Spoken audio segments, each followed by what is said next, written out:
არტიომი გარეთ გამოვიდა. გაუგდებული იყო. რამდენიმე წუთის წინ თავის ცხოვრებაში ალბათ ყველაზე უცნაური შეთანხმება დადო.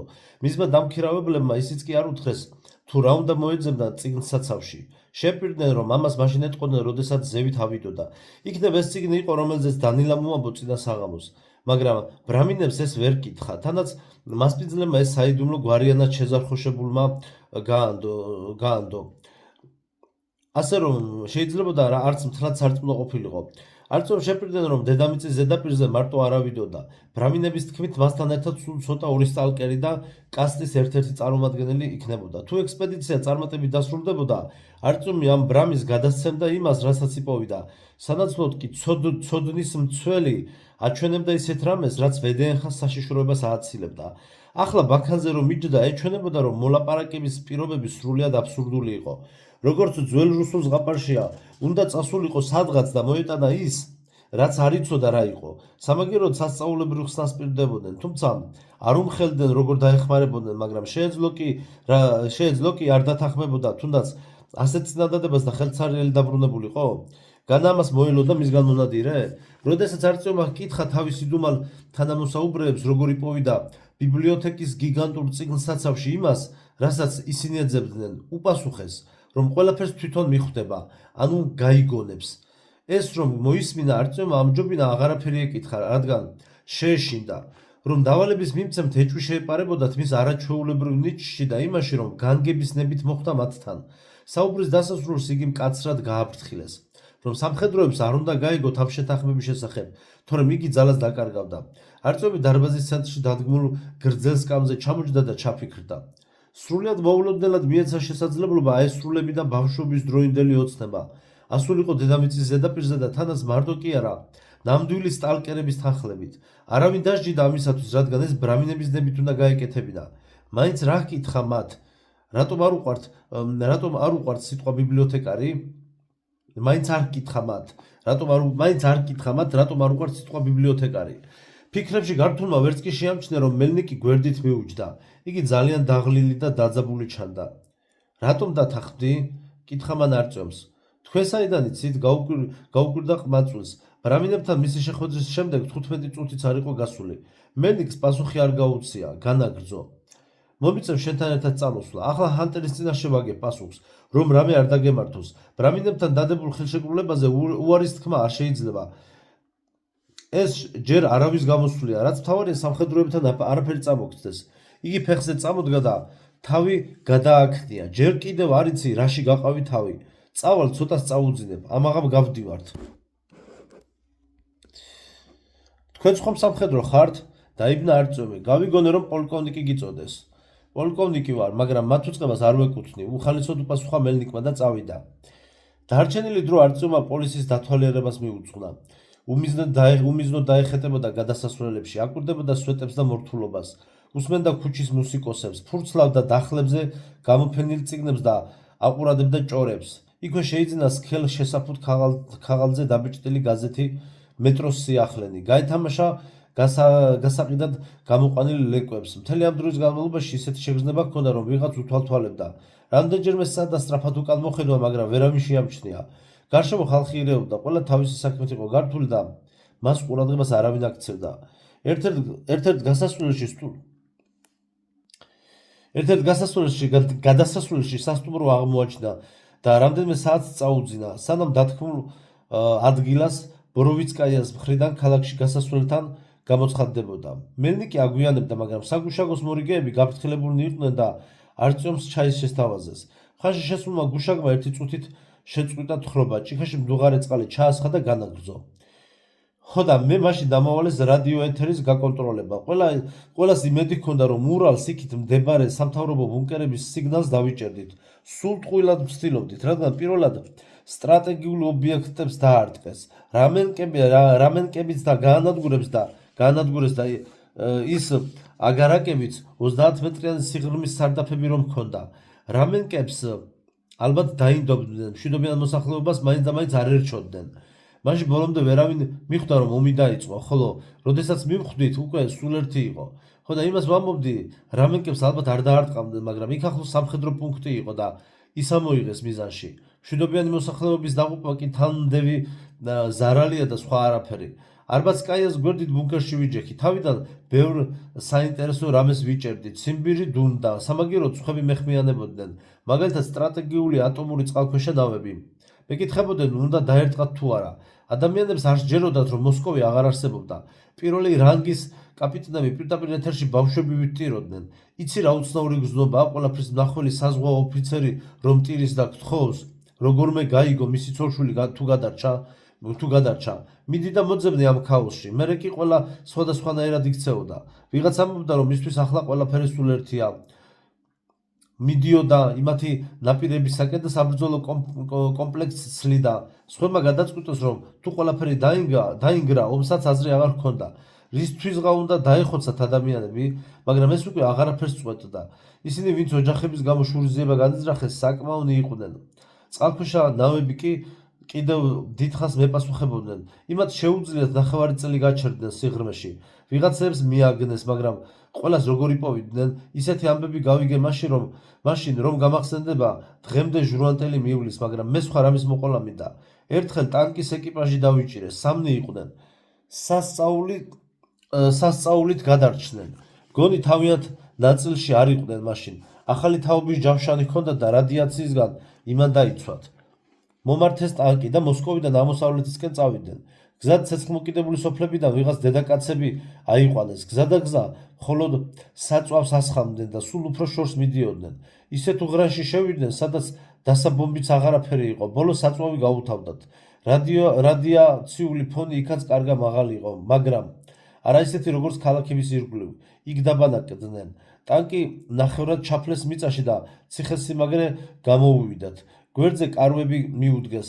დროთა განმავლობაში მიწურები გათხარეს, ხელის გენერატორები დაამზადეს და საკმაოდ დიდხანს ცხოვრობდნენ ასე, ტანკის გვერდით. 2 წლის განმავლობაში თითქმის ყოველ საღამოს ველაპარაკებოდი. სულ ვიცოდი მათი ოჯახური ამბები.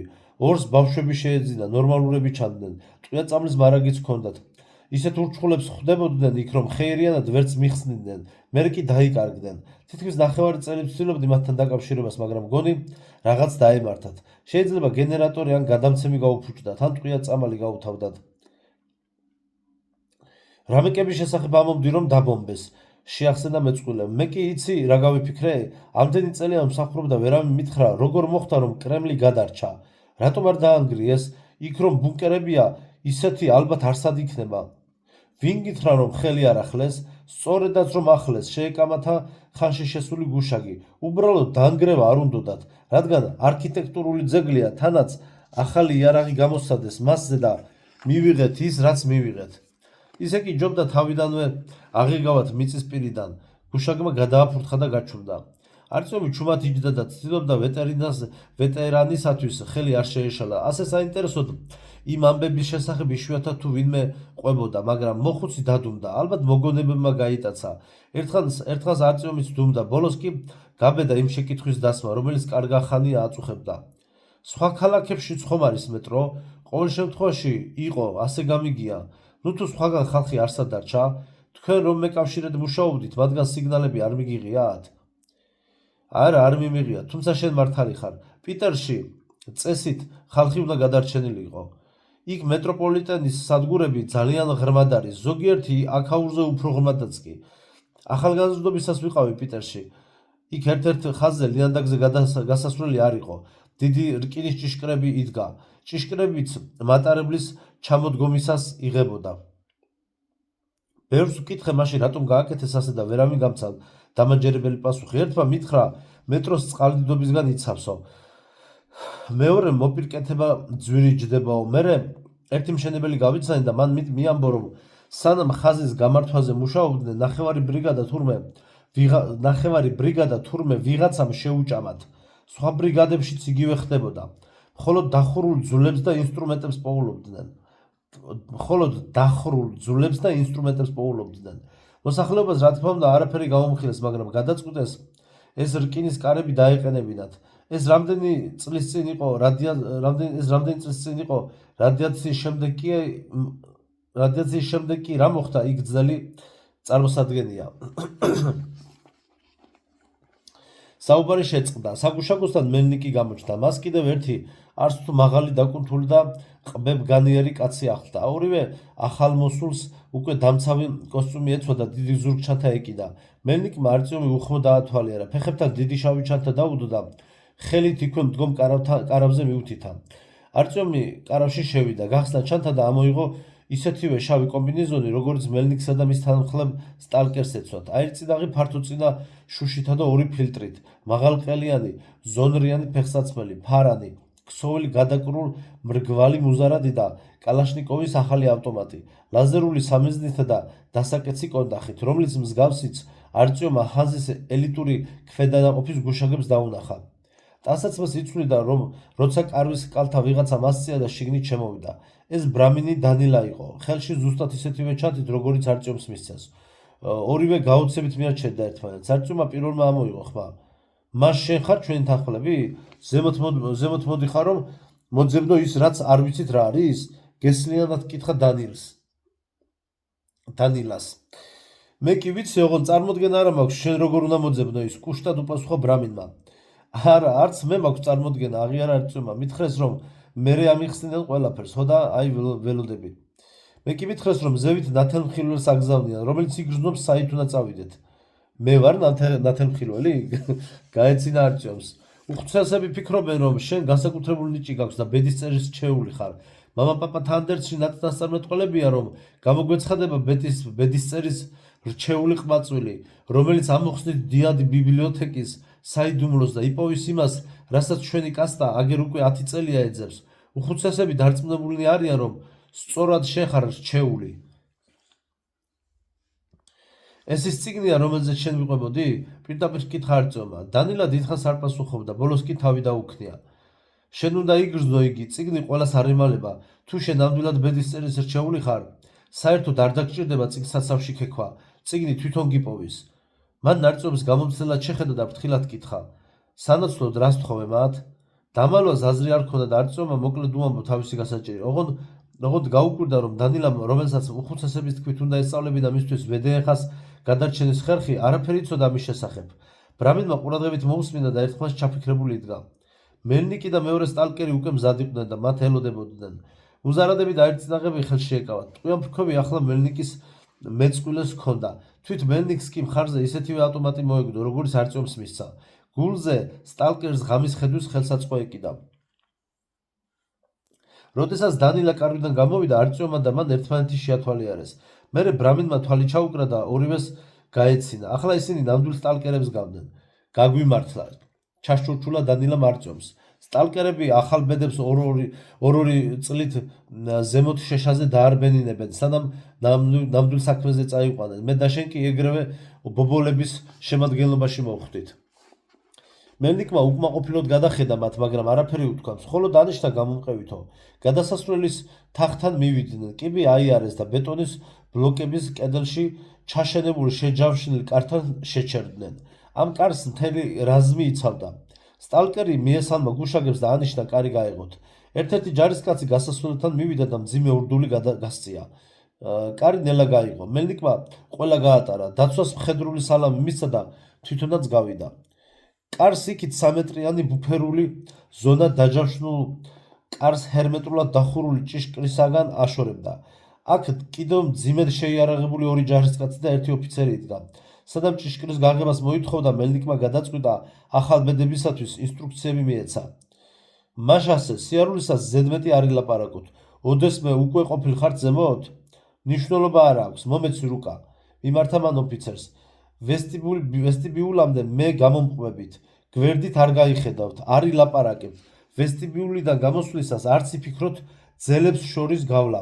ფეხებს დატოვებთ იქ, მე მომყვებით. არავითარი იმპროვიზაცია, მე გარეთ გავალ. მეათე კი დარჩება და ვესტიბიულის მხრიდან დაგვიცავს. მან მეორე სტალკერზე მიუთითა. თუ გზა თავისუფალია, გავდივართ და მაშინვე მარცხნივ ვუხვევთ. უკვე ბნელა, ამიტომ ქუჩაში ფარდებს ნუ იხმართ, რომ ვინმეს ყურადღება არ მიიქციოთ. კრემლის შესახებ ხომ გითხრეს? ის მარჯვნივ დარჩება, მაგრამ ერთი კოშკურა მეტროს გამოსასვლელიდანაც ჩანს. არავითარ შემთხვევაში არ შეხედოთ კრემლს. მე პირადად ვცემ მას, რომელიც შეხედავს. მას სიმართლეა, რომ კრემლის ყურება არ შეიძლება? გაიფიქრა არწივმა გაკვირვებით, რაღაც გაახსენდა ბუნდოვნად, მაგრამ ახლა მოგონებების დრო არ იყო. მელნიკი ინსტრუქციის გაცემას განაგრძობდა. შევდივართ ბიბლიოთეკაში. თუ კიბე თავისუფალი დაგვიხვდა, მე პირველი ავალ. მეათეს კიბე მიზანში ექნება ამოღებული. ჩვენ ზემოთ ავდივართ, ვიფარავთ მეათეს და ისიც ამოდის. კიბეზე არ ლაპარაკობთ. თუ რაიმე საშიშს დაინახავთ, ფარნით გვანიშნებთ. გაისვრით მხოლოდ უკიდურეს შემთხვევაში. გასროლის ხმამ შეიძლება ისინი მოიზიდოს. ვინ ისინი? თავი ვერ შეიკავა არწივმა. როგორ თუ ვინ? კითხვა შეაგება მელნიკმა. ვის დანახვას ელოდები ბიბლიოთეკაში? რა თქმა უნდა, ბიბლიოთეკარებს ვგულისხმობ. ამ სიტყვის გაგონებაზე დანილა გაფითრდა. არწივმა ჯერ მას შეხედა, მერე მელნიკს და გადაწყვიტა, რომ ახლა საჭირო არ იყო თავი ყოვლის მცოდნედ მოეჩვენებინა. ვინ არიან ეს ბიბლიოთეკარები? გაკვირვებულმა მელნიკმა წარბი ასწია, მისმა მეწყვილემ კი თვალებზე ხელები მიიფარა. დანილამ თავი დახარა და იატაკს დააშტერდა. სტალკერი დიდხანს შესქეროდა არწივს გაუცებული და როდესაც დარწმუნა, რომ ბიჭი არ ხუმრობდა, მშვიდად მიუგო.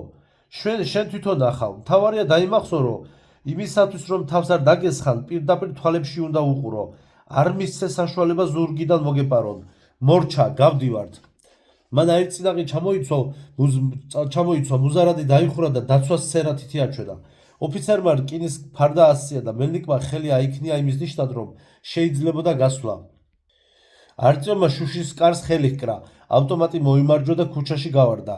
ახსოვდა, რომ სტალკერმა მოითხოვა მას მიჰყოლოდნენ და გვერდზე არ გაეხვიათ, მაგრამ ძალიან გაუჭირდა ამ ბრძანების შესრულება. ახლაც სულ სხვანაირი იყო, ვიდრე მაშინ ბოტანიკურ ბაღში რომ ნახა.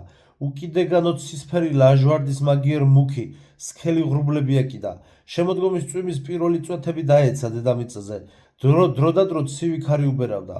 აქ იმხელა სივრცე იყო, რომ არწივს შეეშინდა კიდეც და ბოროვიცკაიასა ვესტიბულში კედლები დაცულ გარემოში შებრუნება მოუნდა. შიშის გასაქარწყლებლად შეეცადა ყურადღება შენობებზე გადაეტანა. მზე უკვე ჩასულიყო და ქალაქი ნელ-ნელა ბინდბუნჩი იძირებოდა. ნახევრად დანგრეული და მჟავიანი წვიმით შეჭმული დაბალი სახლების ხილვით მონუსხული არწივით გაუნძრევლად იდგა და არ ესმოდა როგორ ეძახდნენ. ახლა უკვე შეეძლო სინამდვილე თავის სიზმრებთან და ბავშვობის დროინდელ ბუნდოვან მოგონებებთან შეედარებინა.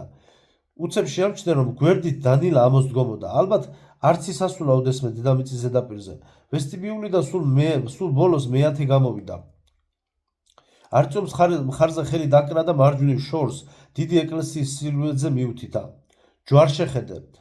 დაიბუბუნა მან აირწინაღის მიღმა. თავიდან არწივმა ვერაფერი გაარჩია, მაგრამ რამდენიმე წამში, როცა ტაძრის სახურავს კივილით მოსწყდა გიგანტური ფრთებიანი ჩრდილი, მაშინღა მიხვდა, რას გულისხმობდა მეათე. ურჩხული მაღლა აიჭრა, ფრთები გაშალა და ცაში დაეკიდა. საკბილოს ეძებდა. ბუდი აქვთ იქ, აუხსნა მეათემ, პირდაპირ მაცხოვრის ტაძრის გუმბათზე. კედელ ბიბლიოთეკის შესასვლელისაკენ გაემართნენ. მელნიკი რამდენიმე ნაბიჯით წინ მიდიოდა. მეათე კი ზურგს უმაგრებდა და ყოველ წამს უკან იყურებოდა. სტალკერებს არწივისათვის არ ეცალათ, ამიტომ სანამ სავარძელში მჯდომი მოხუცის ქანდაკებას გაუსწორდებოდნენ, მან მალულად თვალი კრემლისკენ გააპარა. არაპირებდა ამის გაკეთებას, მაგრამ ძეგლი რომ დაინახა, წინა ღამის სიზმარი ამოუტივტივდა გონებაში და სულმა წასძლია. სიზმარი ძალიან გავდა იმას, რასაც ახლა ხედავდა. ამიტომაც ვერ მოითმინა, აინტერესებდა რეალური კრემლი თუ გავდა სიზმრისას. არწივს არავინ უყურებდა. დანილაც კი უკან ჩამორჩა. მეათეს გვერდით მიდიოდა. ახლა ან არასდროს, გაიფიქრა ყმაწვილმა. ყელი გაუშრა, სისხლი საფეთქლებში აწვებოდა. კოშკურაზე დამაგრებული ვარსკვლავი მართლაც თვალის მომჭრელად კაშკაშებდა. ჰეი, არწივ, აჯანჯღარებდა ვიღაც. მერე თვალებში ფარნის შუქი მიანათეს. როგორც იქნა გამოფხიზლდა და თვალებზე ხელი აიფარა. მიწაზე იჯდა და თავზე დანილა და მელნიკი ადგნენ. ორივეს შეწუხებული სახე ჰქონდა. გუგები დაუვიწროვდა, შენიშნა მელნიკმა, მერე კი მეათეს უსაყვედურა. როგორ გამოგეპარა, რომ იქით იხედებოდა? უკან ხმაური გავიგონე და ვერ შემოვბრუნდი. თავი იმართა სტალკერმა. ვინ იფიქრებდა, რომ ასეთი მარდი იყო? ერთ წუთში თითქმის მანეჟამდე მიაღწია. კიდევ კარგი ჩვენმა ბრამინმა შეამჩნია, თორემ ვეღარც დავეწეოდით. დამსიტყვებით დანილას მხარზე ხელი დაჰკრა. ანათებს. სუსტი ხმით წარმოთქვა არწივმა და მელნიკს შეხედა. ანათებს. ხო ანათებს დაუდასტურა დანილამ, როგორც შეეძლო მშვიდად. მელნიკი დარწმუნდა, რომ საფრთხემ ჩაიარდა და არწიომს თავში წაუთაქა. ხომ გითხრე შედოყლაპია, რომ იქით არ უნდა გაგეხედა, დაუჯერებ თუ არა უფროსებს? ყვაწვილს მუზარადის წყალობით დიდად არ სტკენია, ჯერ კიდევ მიწაზე იჯდა და თვალებს ახამხამებდა. სტალკერმა ერთი გვარიანად შეიგინა. არწიომს მხრებში ხელი სტაცა და ფეხზე წამოაგდო. არწიომი ნელ-ნელა მოვიდა გონს და მიხვდა, რაც ჩაიდინა. ახლა ძალიან რწმუნდა, რომ ცთუნებას ვერ გაუძლო. იდგა თავჩაქენდრული და მიწას თვალს არ აშორებდა. საბედნიეროდ მელნიკს აღარ ეცალა მასთან აღბრძოლობითი მუშაობის გასაგრძელებლად. მას გზაჯვარედინზე მდგომა მეათე მუხმო, ხელი დაუქნია და თითით აირწინახთან ტუჩების ადგილას მიიტანა. ამით ანიშნა, რომ ჩუმად უნდა ყოფილიყო. არწიომმა გადაწყვიტა, რომ ამ წუთიდან სტალკერს ყველაფერს დაუჯერებდა და კრემლის კოშკურებისაკენ აღარასოდეს გაიხედავდა. სტალკერი მეწყვილესთან მივიდა და ორივე დაძაბული დააკვირდა რაღაცას სიბნელეში. არწიომიც მიუახლოვდა მათ და მაშინვე მიხვდა რა ხდებოდა. გამზირის შუაგულში 60-ოდე მეტრის მოშორებით სამი სილუეტი ჩანდა. არ ინძრეოდნენ და დანამდვილებით იმის თქვა, რომ ადამიანები იყვნენ, არ შეიძლებოდა. საშუალო სიმაღლისანი იყვნენ და ორ ფეხზე იდგნენ. მხოლოდ ეს ჩანდა გარკვევით. ვინ არიან? ჩურჩულით კითხა არწიომმა. მთელი თავისი ცოდნა და გამოცდილება მოიხმო, რომ ამ ფიგურებში ადამიანები ან სხვა არსებები ამოეცნო. მელნიკმა არ ცოდნის ნიშნად უსიტყვოდ გააქნია თავი და ფარნის შუქი უცნობებისკენ მიმართა. 3 წრე შემოხაზა და ფარანი ჩააქრო. მეორე მხარემაც იგივე გაიმეორა. სტალკერები არიან, შვებით ამოიწუთხა მელნიკმა. გაითვალისწინა, რომ ფარნით 3 წრე ჩვენი ნიშანია. თუ ასევე გიპასუხეს, შეგიძლია თამამად იყო. თავისიანს არაფერს ავდებენ, მაგრამ თუ არ გიპასუხეს, ან სხვანაირად გაანათეს ფარანი, მაშინ დაუყოვნებლივ თავს უნდა უშველო. თუ ფარნები აქვთ, მაშასთან ადამიანები არიან და არა ურჩხულები. შეეკამათა არწიომი. არავინ იცის, რომელია უარესი. მოუჭრა მელნიკმა და ბიბლიოთეკის კარისაკენ მიმავალ კიბეს აუყვა. ძიმე მუხის კარი ჭრიალით გაიღო. მელნიკმა ღამის ხედვის ხელსაწყო და ავტომატი მოიმარჯვა. შიგ შევიდა და რამდენიმე წამში სხვებსაც ანიშნა გაჰყოლოდნენ. კარს უკან გრძელი დერეფანი დახვდათ, რომელსაც ორივე მხარეს რკინის საკიდების რიგი გასდევდა. ოდესღაც აქ გასახდელი იყო. მოშორებით თეთრი მარმარილოს კიბე ზემოთ მიდიოდა. მაღალჭერიანი ჰოლის შუაში მეორე სართულის დარბაზის მოაჯირი იყო დაკიდებული. ვესტიბიულის კედლები ხავს დაეფარა. ჭერიდან კი ეშვებოდა უცნაური ლიანის მაგვარი მცენარეები დიდი უშნო ყვავილებით. ხავსისა და მცენარეებიც ძლივს შესამჩნევად ირხეოდნენ. ყვავილებს კი უცნაური თავბრუდამხვევი სურნელი ჰქონდათ. არწიომს ვერ გაეგო მათ რხევას ჩამსხვრეული ფანჯრებიდან მონაბერი ქარი იწვევდა, თუ მცენარები თავისით მოძრაობდნენ. ეს რა არის? კითხა არწიომმა მეათეს. გამწვანება კბილებში გამოსცრა მან. ოთახის ყვავილები დასხივების შემდეგ და ახლა მიხვდი? აი რა ქნეს ამ ვაი ბოტანიკოსებმა.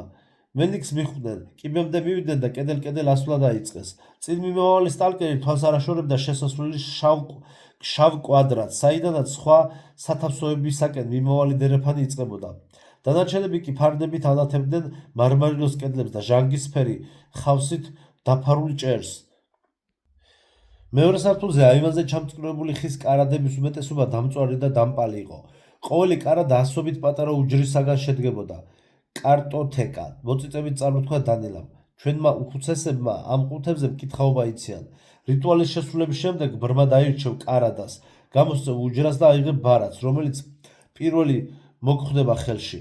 თუ რიტუალს სწორად შეასრულებ, წიგნის სათაური გეტყვის მომავალს, გაგაფრთხილებს ან გამარჯვებას გიწინასწარმეტყველებს.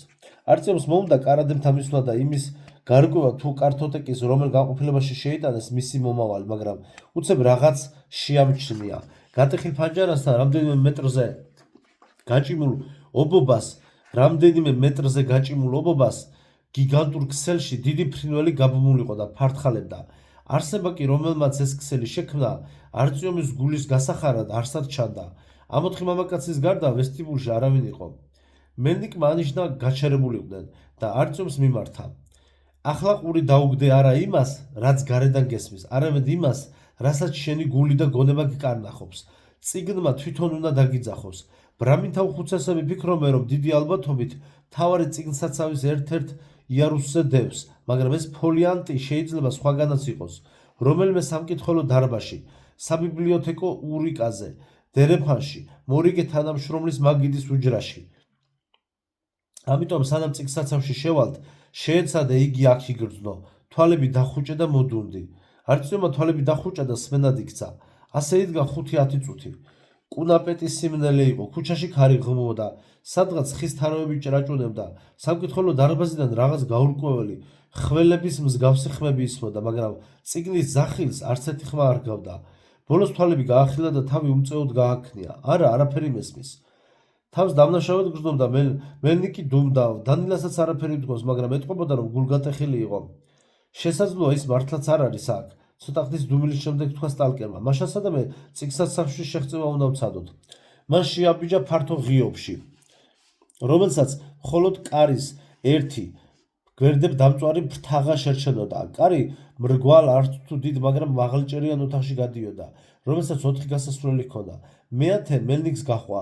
დანილამ კი ისარგებლა იმით, რომ სტალკერები არ უყურებდნენ. უახლოეს მთელ კარადასთან მიირბინა. ერთ-ერთი უჯრა გამოაღო და იქიდან ბარათი ამოიღო. სწრაფად გადაავლო თვალი და ბარათი გაკვირვებული სახით გულის ჯიბეში ჩაიდო. უცებ შემჩნია, რომ არწივი უყურებდა, თითი ტუჩებთან მიიდო და სტალკერებს დაედევნა. მრგვალი ოთახის კედლები ნახატებითა და წარწერებით იყო სავსე. კუთხეში ერთი დამჯღრეული დერმატინ გადაკრული დივანი იდგა. ერთ-ერთ გასასვლელში გაჩხერილი იყო გადაყირავებული წიგნების თარო. ირგვლივ მიმოფანტული წიგნები სწორედ ამ თაროდან უნდა ყოფილიყო გადმოცვენილი. ხელი არაფერს ახლოთ. თანამგზავრები გააფრთხილა მელნიკმა. მეათე დივანზე დაჯდა. დანილამაც მას მიბაძა. არწივი კი გაოცებით შესქორდა იატაკზე მიმოფანტულ წიგნებს. ამ წიგნებს არავინ ეკარება, ჩაილაპარაკა თავისთვის. ჩვენ სადგურზე ბიბლიოთეკის საწამლავით ვამუშავებთ. ვირთხებმა რომ არ დაღრღნან. აქ არ არიან ვირთხები? იკითხა უკვე ხმამაღლა და უცებ ბურბონის სიტყვები გაახსენდა. მოვაჭრე არწმუნებდა, რომ სადაც ვირთხებია, იქ სიმშვიდეა და საშიშიც არაფერია. რა ვირთხები? საიდან? უკმაყოფილო თქვა მელნიკმა. ამათ ყველა ვირთხა უკვე 100 წლის წინ შეჭამეს. ვინა მათ?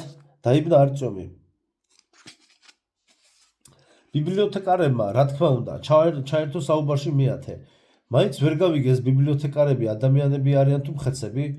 იკითხა არწივმა. მხეცები ნამდვილად არ არიან, თავი გადააქნია სტალკერმა და დადუმდა. უცებ ერთ-ერთი გასასვლელის მძიმე ხის კარი აჭრიალდა. სტალკერები წამოხვდნენ და დარბაზის ორივე მხარეს ნახევარსვეტების უკან დაიმალნენ.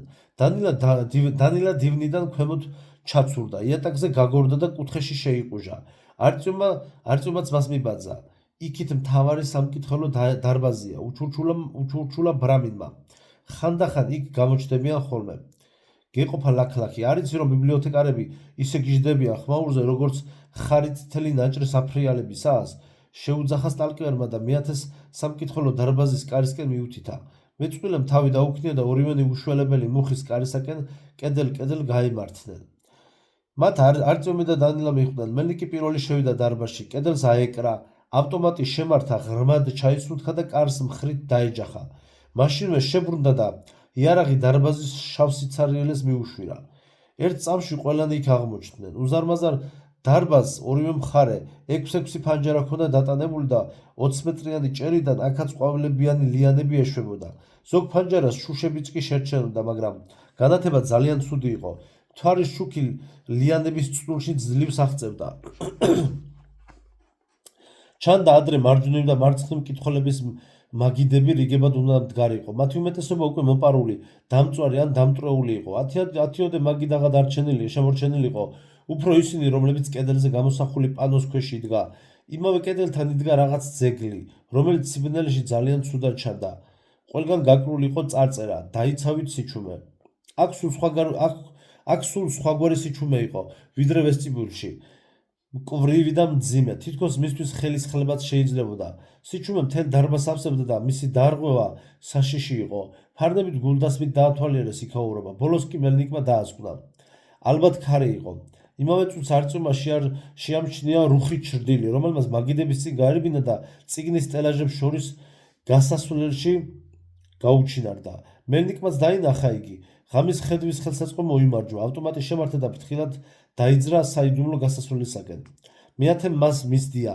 არწომს და დანილას უბრძანეს ადგილზე დარჩენა, მაგრამ მათ ვერ გაუძლეს დაძაბულობას და სტალკერებს მიხვდნენ. არწომმა ვერ მოითხოვა და დარბაზს, რომელსაც ძველი სილამაზის ნაშთიღა შერჩენოდა, კიდევ ერთხელ მოავლო თვალი. სწორედ ამან გადაარჩინა თავად ის იცდა ყველანი. დარბაზს მთელ პერიმეტრზე, რამდენიმე მეტრის სიმაღლეზე, ხის მოაჯირიანი ვიწრო გასასვლელი გასდევდა. ამ გასასვლელიდან შეიძლებოდა ფანჯრებში გახედვა და სამსახურებრივი დანიშნულების სათავსოებში შესვლა. იმ გასასვლელამდე მიღწევა შეიძლებოდა კიბეებით, რომლებიც ორივე მხარეს იყო განლაგებული. სწორედ ამ კიბეებზე, იმ მხრიდან, რომლისგანაც ისინი ზურგით იდგნენ, აუჩქარებლად და უხმაუროდ მოსრიალებდა 10-ზე მეტი მუქი ნაცრისფერი მოკუზული არსება. იქნებოდნენ დაახლოებით არწიომის სიმაღლისა, მაგრამ იმდენად მოხრილები, რომ წინა კიდურებით იატაკს წვდებოდნენ. ამიტომ მათი ზუსტი სიმაღლის განსაზღვრა ჭირდა. შორიდან ძალიან ჰგავდნენ გორილებს, რომლებიც არწიომს ბავშვობაში მამობილის ნაჩუქარ ბიოლოგიის ძველ სახელმძღვანელოში ჰქონდა ნანახი. არწიომმა ფარნიშუქი მიანათა კიბეს. ამ საშინელმა არსებებმა, როგორც კი მიხვდნენ, რომ ვიღაცამ შეამჩნია, მალვას თავი ანებეს და გამაყრუებელი ჭრიჭინით მთელი სისწრაფით დაეშვნენ კიბეებზე. ბიბლიოთეკარები იყვირა დანილამ. დაწექით გასცა ბრძანება მელნიკმა. არწიომი და დანილა იატაკზე გაწვდნენ. სროლას ვერ ბედავდნენ, რადგან კარგად ახსოვდათ მელნიკის ნათქვამი, ნებისმიერი ხმაური საშინლად აღიზიანებს ბიბლიოთეკარებსო. თუმცა რამდენიმე წამში თვით მელნიკი დაეშვა მათ გვერდით და ცეცხლი გახსნა. რამდენიმე არსება ღრიელით გადმოვარდა ქვემოთ, სხვებმა კი უკან დაიხიეს, მაგრამ აშკარად ჩანდა, რომ ხელახლა აპირებდნენ თავდასხმას. ერთ-ერთი ურჩხული მოულოდნელად სულ ახლოს გამოჩნდა. ისკუპა და შეეცადა მეათეს ყელში სწვდომოდა, მაგრამ სტალკერმა დაასწრო, ძირს დავარდა და ავტომატის მოკლე ჯერი მიუშვა. გაიქეცით ბრძანა მელნიკმა. დაბრუნდით მრგვალ ოთახში და სცადეთ წიგნ-საცავში შეაღწიოთ. ბრამინმა უნდა იცოდეს, როგორ უნდა მოხვდეთ იქ, მათ ამას ასწავლიან. ჩვენ აქ დავრჩებით, ესენი უნდა მომიგერიოთ. ამ სიტყვებით იგი ფორთხით გაემართა თავისი მეწყვილისაკენ. არწიომმა დანილას ხელი დაუქნია და ორივენი გასასვლელისაკენ გაიქცნენ. ერთ-ერთი ბიბლიოთეკარი წინ ჩაუხდათ, მაგრამ სტალკერთა ტყვიებით განგმირული იქვე დაეცა. მთავარი სამკითხველო დარბაზიდან რომ გააღწიეს, დანილა უკან ვესტიბიულისაკენ გაქანდა. არწიომმა იფიქრა, ბრამინის შეშინდა და გაქცევას აპირებსო, მაგრამ დანილამ შემოსასვლელი კიბისაკენ კი არა, ვესტიბიულის მეორე ბოლოსაკენ აიღო გეზი. იქ დერეფანი ვიწროვდებოდა და სამი კარით ბოლოვდებოდა. დანილა მარჯვენა კარში შევარდა და ჩაბნელებულ კიბეს აუყვა. აქ როგორც იქნა გაჩერდა და სული მოითქვა. არწიომი ძლივს დაეწია ბრამის, გაჩუმდნენ და ყური მიუგდეს. მთავარი სამკითხველო დარბაზიდან სროლის ხმა და ყვირილი ისმოდა. ბრძოლა გრძელდებოდა და ვერავინ იტყოდა, ვის დარჩებოდა გამარჯვება. დროის დაკარგვა არ შეიძლებოდა. რატომ დაბრუნდით? ან თავიდანვე რატომ წავედით სხვა მხარეს? იკითხა არწომმა, როცა სული მოითქვა. არ ვიცი, იმათ საით მივყავდით. მხრები აიჩეჩა დანილამ. შეიძლება სხვა გზაც არსებობს. ჩვენ უხუცესებმა მხოლოდ ეს გზა გვასწავლეს. კიბით უნდა ავიაროთ ერთი სართული, მერე დერეფანს გავუყვეთ და იქ მეორე კიბეს შეგხვდება. იმის თავზე სათადარიგო კარტოთეკაა. იმას რომ გავივლით წიგნსაცავში მოხვდებით. ბრამინმა ავტომატი მოიმარჯვა და კიბეს აუყვა. მას არწომი მიჰყვა თან გზას ფარნით ინათებდა. კიბეს ლიფტის შახტა გასდევდა. თუჯის კარკას აქ-იქ შერჩენოდა შუშის მტვრიანი ნამსხვრევები, რაც იმაზე მიუთითებდა, რომ ლიფტი ერთ დროს შემინული იყო.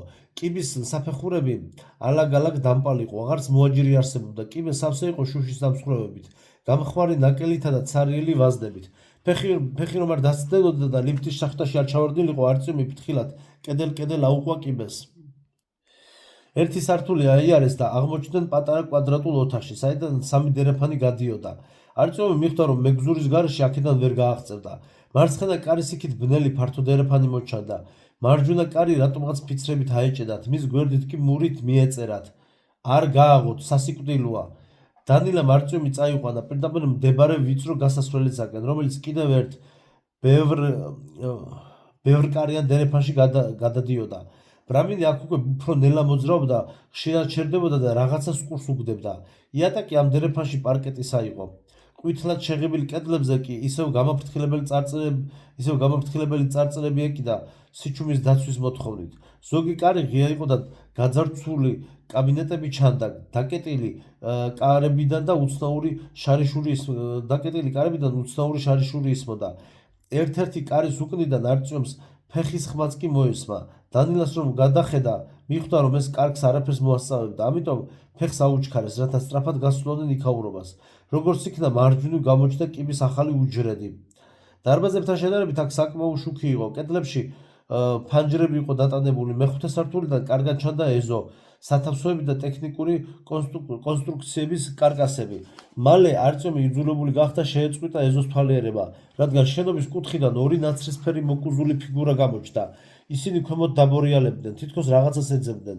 მოულოდნელად ერთ-ერთმა თავი ასწია და იმ ფანჯრისაკენ გაიხედა, საიდანაც ყვაწვილი იყურებოდა. არწივმა სასწრაფოდ ჩაიმუხლა. ბიბლიოთეკარები არიან? დანილა უსიტყვოდ მიხვდა ყველაფერს. არწივმა თავი დააქნია. დანილამ აირწინაღის შუშა გაწმინდა გაუაზრებლად. თითქოს ეს დაეხმარებოდა შუბლიდან ოფლის მოწმენდაში. მერე გონება მოიკრიბა და კიბეს აუყვა. თან არწივს ანიშნა გაყოლოდა. ერთი სართულით ზემოთ ისევ დერეფანში მოხვდნენ. ბრამინი როგორც იქნა შეჩერდა კედელთან, რომელშიც რამდენიმე კარი იყო. მას დაბნეულობა ეტყობოდა. ამ ადგილის შესახებ არაფერი მახსოვს, თქვა მან. აქ უნდა იყოს შესასვლელი სათადარიგო კარტოტეკაში, მაგრამ რამდენიმე კარის შესახებ არავის უთქვამს. ბრამინი დაფიქრდა. მერე ერთ-ერთი კარის სახელური მოკაჩა. ყველა კარი დაკეტილი იყო. დანილამ ხელმეორედ სცადა რომელიმეს გაღება, მაგრამ ისევ უშედეგოდ. არწივმაც გადაწყვიტა მეხმარებოდა, მაგრამ მასაც არაფერი გამოუვიდა. დაკეტილია, წამოიძახა სასოწარკვეთილმა.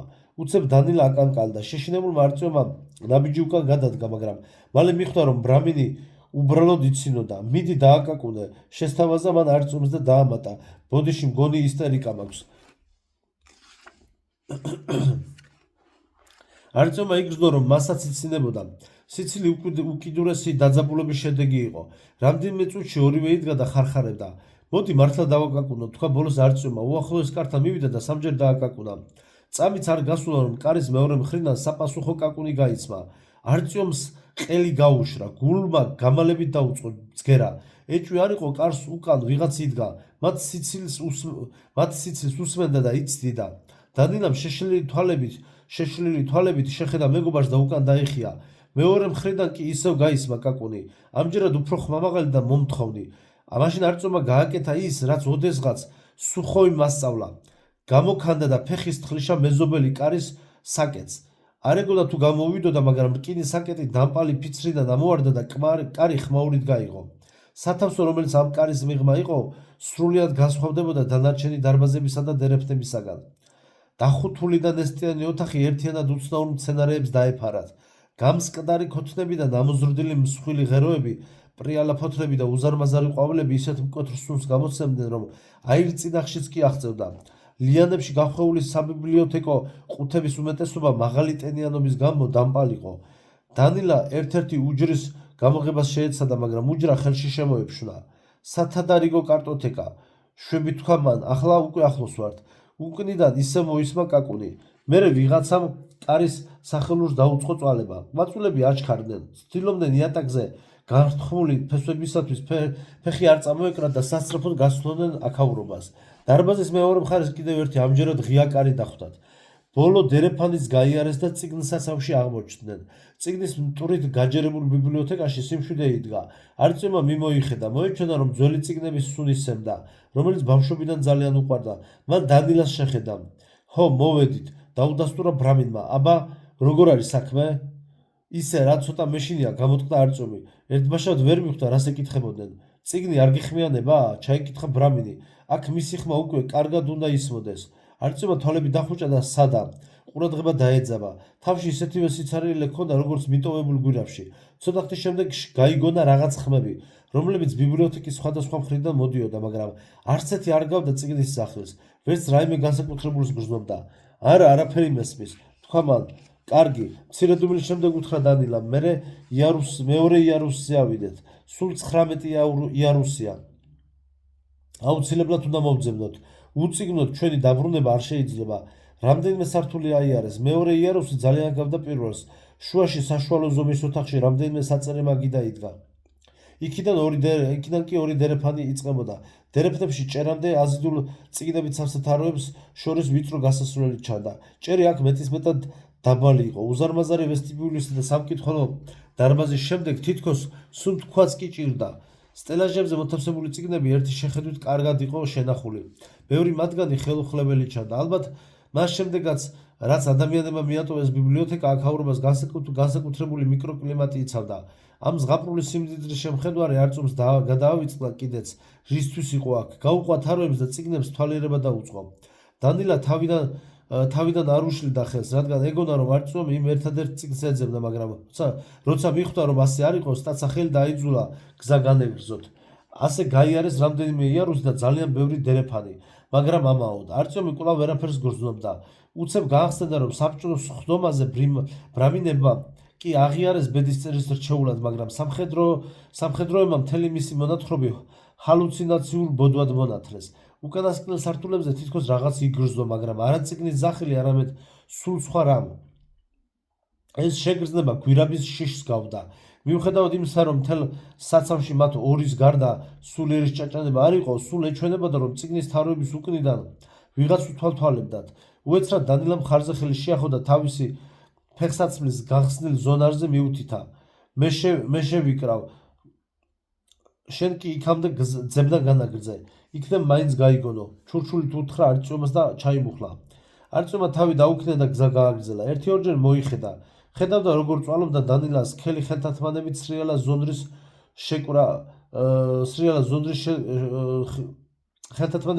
სრიალა ზონდრის შეკვრა ადვილი არ იყო. არწუმი ნელა მიუყვებოდა თაროებს, ხან მარჯვენა მხარეს მიანათებდა ფარას და მერე სწრაფი მოძრაობით შუქი მარცხნივ გადაჰქონდა, ხანაც პირიქით. თან ცდილობდა წიგნების უკან მოკუზული ბიბლიოთეკარები აღმოეჩინა. როდესაც დანილას 30 მეტრით დაშორდა, უცებ გარკვევით გაიგონა, რომ ორი რიგი სიქით რაღაც გაფაჩუნდა. ავტომატი მოიმარჯვა და ერთი ნახტომით იმ დერეფანთან გაჩნდა. საიდანაც ხმაური მოესმა. ფარანი შემოატარა წიგნებით გაჭედილი თაროების უსასრულო რიგს, მაგრამ ვერავინ იპოვა. აღარც ფაჩუნი ისმოდა. არწუმი უკან გაბრუნდა და ახლა იმ ადგილს მიანათა შუქი, სადაც დანილა დატოვა. ბრამინი იქ აღარ იყო. არწუმი ადგილს მოსწყდა და გაიქცა. სად არის დანილა? სად შეიძლებოდა წასულიყო მის გაუფრთხილებლად? თუ თავს დაესხნა, წინააღმდეგობა რატომ არ გაუწია? რა მოხდა? რა დაემართა ბრამინს? მიხვდა რომ უკვე ძალიან შორს წავიდა. დანილა აქ არ იქნებოდა. არწუმი გრძნობდა რომ როგორ ეუფლებოდა პანიკა. ისევ იქ დაბრუნდა, სადაც ბრამინი დატოვა და ღონე მიხდილი მიეყრდნო თაროს. უცებ სადღაც სიღრმეში უცნაურმა მობუყბუყე ხმამ გარკვევით წარმოთქვა მისი სახელი. არწომ! ყმაწვილ შიშისგან ლამის გული გაუჩერდა. შემობრუნდა და იქით წავიდა, საიდანაც დაუძახეს. არწომ! გაიმეორა ხმამ, ახლა უკვე ძალიან ახლოს. უეცრად თაროებს შორის თითქმის იატაკზე გამოჩნდა შუქი, რომელიც მოძრაობდა. თითქოს ვიღაც ფარანს აქეთ-იქით აკადებდა. არწომმა რკინის ჩხარულის ხმა გაიგონა. არწომ! დაუძახეს მესამედ. ეს ჩუმი ხმა თითქმის ჩურჩული უკვე ნამდვილად დანილას ეკუთვნოდა. გახარებულმა ყმაწვილმა ნაბიჯი წინ წადგა. იმედი გაუჩნდა, რომ მეგობარს დაინახავდა, მაგრამ ისევ გაიგონა ის ავის მომასწავებელი ბუყბუყი. ფარნის შუქიც ისევ დაძრწოდა იატაკზე, აქეთ-იქით. არწომ! გაიმეორა დაძახილი ისევ იმ უცნაურმა ხმამ. არწომი კიდევ უფრო ახლოს მივიდა, მარჯვნივ გაიხედა და იგრძნო, რომ თმები ყალყზე დაუდგა. იატაკზე სისხლის გუბეში დანილა იჯდა. მუზარადი დაირწინაღი არ ეკეთა. სახეზე მკვდრის ფერი ედო, მაგრამ ჯერ კიდევ ცოცხალი იყო და ცდილობდა რაღაც ეთქვა. მის ზურგს უკან რუხი, მოკუზული ბიბლიოთეკარი გრძელი ბალნით დაფარული, კლანჭებიანი ხელით დანილას ფარას აგორავებდა იატაკზე. მეორე ხელი კი ბრამინის გაფატრულ მუცელში ჩაიყო. შენ მოხვედი, ძლივს ამოთქვა დანილამ. შენ მოხვედი, გაიმეორა ურჩხულმაც. უკან ბიბლიოთეკარია. ჩემი საქმე დამთავრებულია. მესროლე და ის მოკალი. სთხოვა დანილამ. მესროლე და ის მოკალი. გაიმეორა ნაცრისფერმა ჩრდილმა. ფარანი კიდევ ერთხელ გაგორდა იატაკზე და ისევ დაბრუნდა ადგილზე. არწუმმა იგრძნო, რომ მალე ჭკუიდან შეცდებოდა. გაახსენდა მელნიკის ნათქვამი. ხმაური აღეზიანებს ამ საშინელ არსებებსო. წადი, სთხოვა მან ბიბლიოთეკარს. თუმცა დიდი იმედი არ ჰქონდა, რომ ის ამას შეასრულებდა. წადი, გაისმა პასუხად. ბიბლიოთეკარი განაგრძობდა დანილას მუცელში ხელის ფათურს.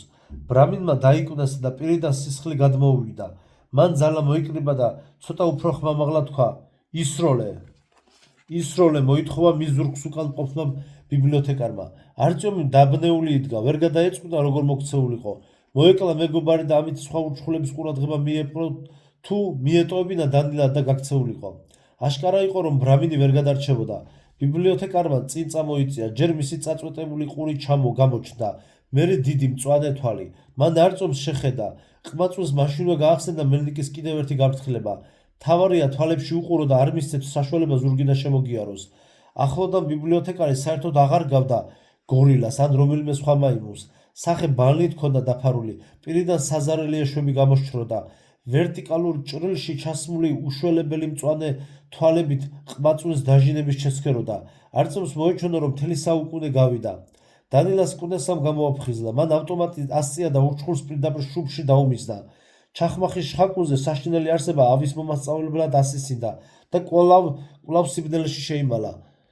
წადი, ურჩხულმა ამჯერადად ზუსტად მიფაძა არტიომის ინტონაციას. ყმაწვილი გაოცებისაგან ადგილზე გაქვავდა. ბიბლიოთეკარი ბრმად კი აღარ იმეორებდა სიტყვებს, არამედ დაიმახსოვრა ნათქვამი და თითქოს გაიგო კიდეც მისი შინაარსი. განა ეს შესაძლებელი იყო? არტიომ სანამ კიდევ შემიძლია ლაპარაკი, გაჭირვებით ამოთქვა დანილამ. გულის ჯიბეში კონვერტი მაქვს, დამავალეს შენთვის გადმომეცა. თუ წიგნს იპოვიდი, მე ხომ არაფერი მიპოვია. თავი გადააქნია არტიომმა. ამას მნიშვნელობა არ აქვს. მე ხომ ვიცი რატომ დასთანხმდი ამას. შენ ხომ შენთვის არ გინდოდა, იქნებ რაში დაგეხმაროს. ჩემთვის უკვე სულ ერთია, შევასრულე ბრძანება თუ არა. ოღონდ დაიმახსოვრე, პოლისში აღარ დაბრუნდე. თუ ისინი გაიგებენ რომ ის წიგნი ვერ იპოვე, თუ სამხედროები გაიგებენ, სხვა სადგურებით წადი. ახლა ისროლე, თორემ უკვე ვეღარ ვითმენ. მეტი აღარ მინდა, ვეღარ ვითმენ. ბუყბუყით გაიმეორა ბიბლიოთეკარმა და ხელი ამოურია დანილას მუცელში. ბრამინი ტკივილისაგან დაიკლაკნა. მისმა განწირულმა ყვირილმა იქაურობა შეძრა. არტიომმა ვეღარ გაუძლო, სულ გადაავიწყდა სიმფრთხილე. ავტომატი მოიმარჯვა და ტყვიების ჯერმა დაცხრილა საბრალო ბრამინიც და მის ზურგს უკან ბიბლიოთეკარიც. სროლის ხმას გამაყრუებელი ჭრიჭინი მოჰყვა. მერე კი ყველაფერი მიწყნარდა. ტრუიანმა წიგნებმა შთანთქეს ექო. როცა არტიომმა თვალები გაახილა, ყველაფერი უკვე დამთავრებული იყო. ყმაწვილი მიუახლოვდა გვამებს და ფარანი მიანათა. ფეხი რომ წაჰკრა ბიბლიოთეკარს, იგი უკან გადავარდა. ურჩხული ნამდვილად მკვდარი იყო. ცდილობდა მოკლული მეგობრის საშინლად დასახიჩრებული სახისათვის არ შეეხედა. დაიხარა და კომბინეზონი გაუხსნა. ტანსაცმელი სწრაფად გაიჟღინთა ბლანტი შავი სისხლით, რომელსაც გრილსაცავში ორთქლი აზდიოდა. არტიომი გრძნობდა, რომ უკვე გული ერეოდა. სქელი ხელთათმანებით ჯიბის გახსნა გაუჭირდა. ასეთმა ხელთათმანებმა შეაყოვნა დანილაც და ეს გახდა სწორედ მისი დაყოფის მიზეზი. შორიდან მკაფიოდ გაისმა შარიშული და შიშველი ტერფების ტყაპუნის ხმა. არტიომი შებრუნდა და ფარანი ირგვლივ მიმოატარა. დარწმუნდა, რომ ჯერჯერობით მის ახლოს არავინ იყო და ისევ ჯიბეს მიუბრუნდა, როგორც იქნა გახსნა. ღილი და პოლიეთილენის პაკეტში შეხვეული ტყვიით გახრეტილი რუხი ფერის კონვერტი ამოიღო. ამ კონვერტის გარდა ჯიბეში სისხლით დასრული კატალოგის ბარათი იდო, ის რომელიც დანილამ სტალკერებისგან მალულად ყუთიდან ამოიღო. მასზე ნაბეჭდი ასოებით ეწერა: მაშკოვა, ფერადი ზონრების გამოყენების სხვადასხვა ხერხი, თანამედროვე დიზაინში, ლენინგრადი, 1965. ფეხების ტყაპუნი და გაურკვეველი ბურტყუნი ახლა უკვე სულ ახლოს გაისმოდა. დრო აღარ იცდიდა. არტიომმა დანილას ავტომატი და ფარანი აიღო და გაიქცა. არ იცოდა მისდევდნენ თუ არა. საკუთარი ნაბიჯების ბრაგონი და გამალებული გულისცემა არ აძლევდა საშუალებას რამე გაეგონა. კიბემდე მიაღწია.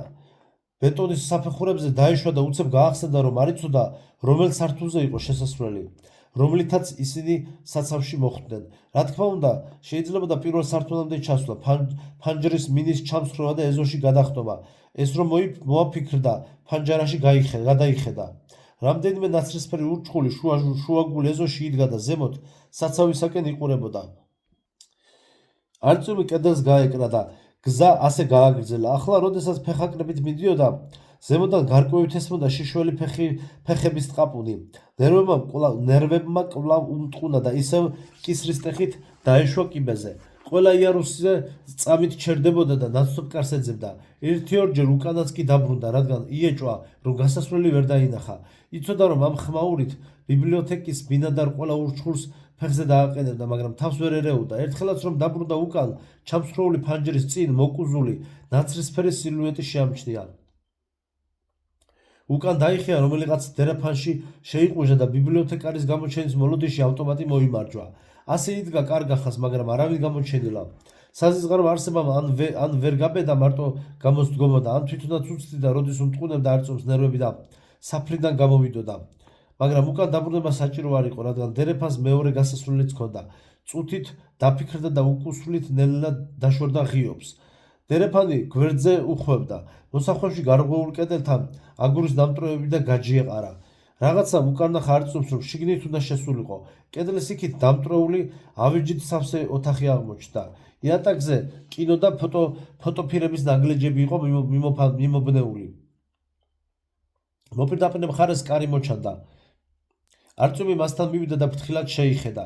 მაშინვე იცნო მთავარი სამკითხველო დარბაზი. მიუხედავად იმისა, რომ ამჯერად მის მეორე მხარეს იდგა მკითხველის დიდი ქანდაკება, მაღალი ჭერი და დიდი ფანჯრები, აქა-იქ შერჩენილი მაგიდები, ხის უცნაური პორტალი.